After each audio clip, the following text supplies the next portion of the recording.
I'm Jennifer Howard from Cottage on Bunker Hill, and you're watching Home Talk.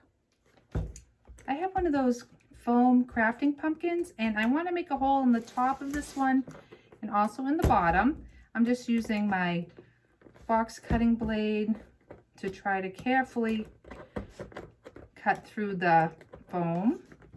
And once I cut around, I'm just going to remove the stem, discard that. I'm going to flip it over and do the same thing on the bottom.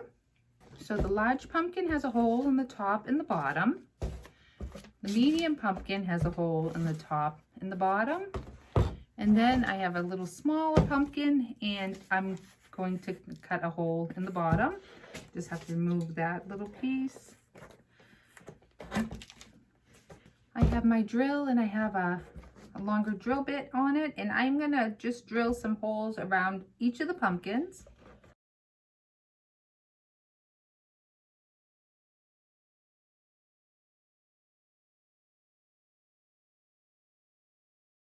So I want to give these pumpkins a little bit more of a realistic look, and I'm just taking a small amount of brown paint, and I'm just following the ridges of the pumpkin.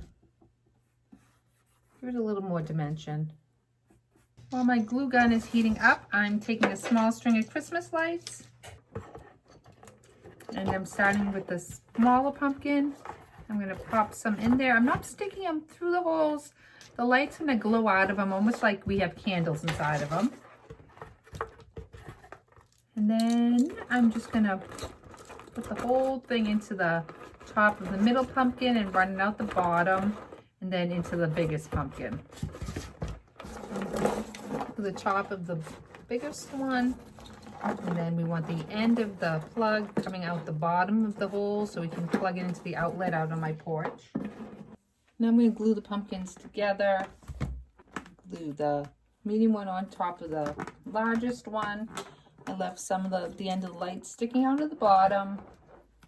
Now I'm going to put some glue on and then add that small one on top. Tuck the lights back into the top one. And now I'm going to add a stem. This is an old, real pumpkin stem. You can save them from the old pumpkins. Just put them in a bag somewhere and use them the next year. And I'm just going to glue that to the top. And then I can bring it outside and style it on the porch. I cut some bittersweet vine from my backyard, and I'm just going to wrap it around the sections of the pumpkins. And here's our little pumpkin topiaries at night. I'm Jennifer Howard from Cottage on Bunker Hill. Thank you for watching Home Talk, and I'll see you next time.